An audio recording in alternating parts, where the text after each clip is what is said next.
오늘 내용은 다윗 왕을 저주해서 문제가 되었었던 시므이에 대한 내용입니다.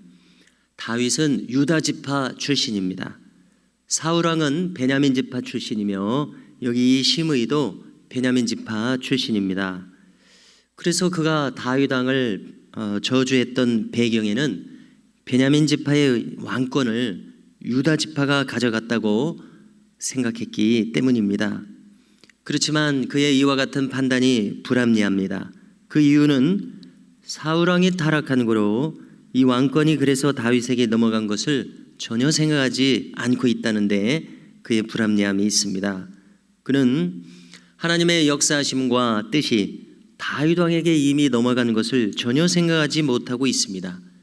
엄연히 이렇게 주어져 있는 사실조차도 부정해버리는 모습에서 그는 대단히 고집스러운 인물인 것을 우리가 알 수 있습니다. 아무튼 이 베냐민 지파의 유력한 인물인 이 시므이에 대해서 다윗 왕은 관용하여 생명을 살려뒀었습니다. 솔로몬 역시도 관용하여 줬습니다.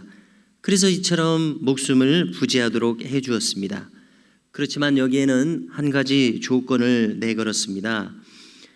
마치 가택연금과 비슷하게 예루살렘 성 밖으로는 결코 나갈 수 없도록 제한을 걸어두었습니다.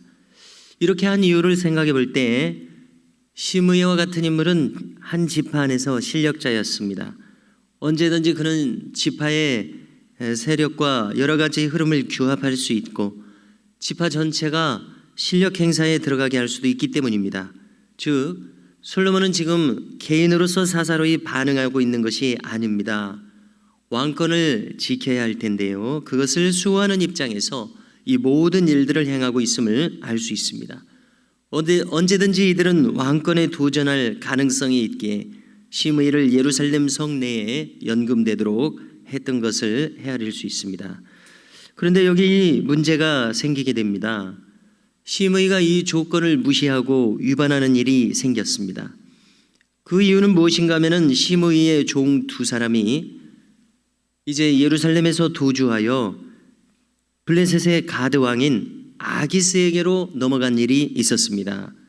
시므이 편에서는 이들을 대단히 괘씸하게 여겼을 것입니다. 그래서 그들을 잡아오기를 원했습니다.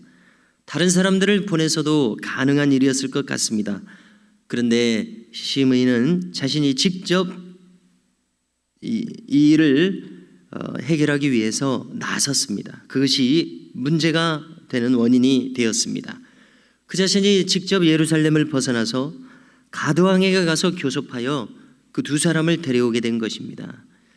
그래서 가택연금과 같은 이 연금 상태를 왕의 허락이 있어야 어떤 여지가 있었을 텐데요, 왕의 허락을 전혀 받지 않고 스스로 자의적으로 이렇게 행했기 때문에 이것이 문제입니다. 이것은 결과적으로 솔로몬 왕을 무시하는 처사가 될 수밖에 없습니다. 왕권을 가벼이 여기는 처사가 될 수밖에 없습니다. 동시에 이것은 어리석은 판단이 아닐 수 없습니다. 왜냐하면 그의 이러한 행동이 왕에게 보고되지 않을 이유가 전혀 없을 것이기 때문에 그렇습니다. 이런 것을 전혀 생각하지 않고 있습니다. 생각했더라도 위반했다면 그것도 더욱 문제가 되겠죠. 그래서 이 42절에 보면은 그의 목숨을 살려두고 조건으로서 이 연금 상태를 걸었을 때에 이 모든 일들을 여호와 앞에 맹세하도록 했었던 모양입니다. 그러니 바로 이것도 문제가 되고 있어서 솔로몬은 이것을 재론하고 있습니다. 다시 말해서 하나님의 이름을 걸고 이 맹세를 했었다는 것입니다. 그래서 쌍방의 계약이 얼마나 중요한 계약이면은 서로서로의 이름을 걸고 하는 그런 정도의 수준이 아니라 하나님의 이름을 걸고 맹세할 수준이었던 것은 이 둘 사이의 계약이 중요했기 때문입니다. 쉽게 말해서 하나님의 이름을 걸고서 맹세를 했었던 것입니다. 다시 말해서 결코 이 일을 어기지 말라는 그 최대의 경고가 여기 붙어 있었던 것입니다. 그런데도 이 시므이는 그것을 아랑곳 없이 아무런 주저함도 없이 이것을 어겼던 것입니다. 그래서 솔로몬 왕은 이것을 문제 삼고 있습니다. 그리하여 조건을 걸었던 그 당시를 상기시키고 있습니다.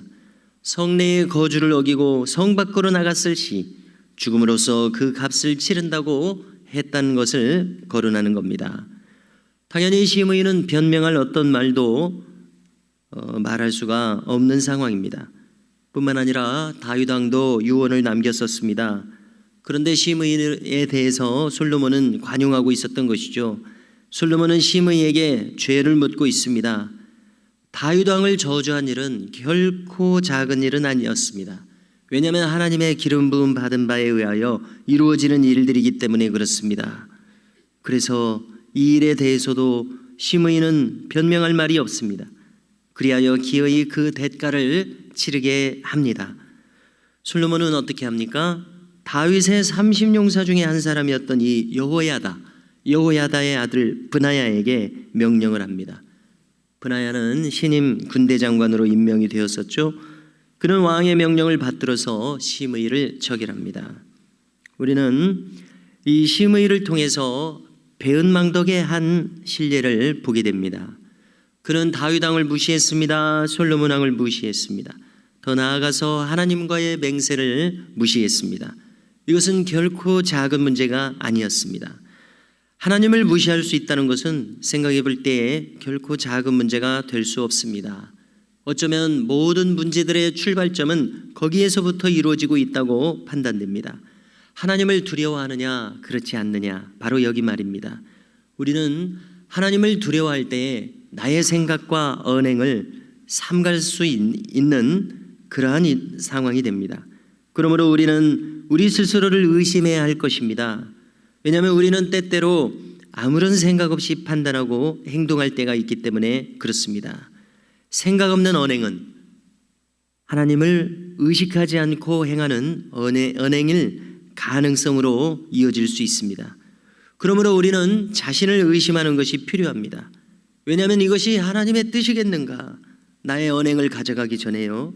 이것을 의식하는 것이 필요합니다. 성경은 이렇게 판단하는 나의 판단에 대해서 어떠한 지침을 주실 것인가? 이렇게 우리는 매사에 하나님의 뜻을 물어야 되겠습니다. 이것이 바로 하나님을 경외하는 일인 줄로 믿습니다.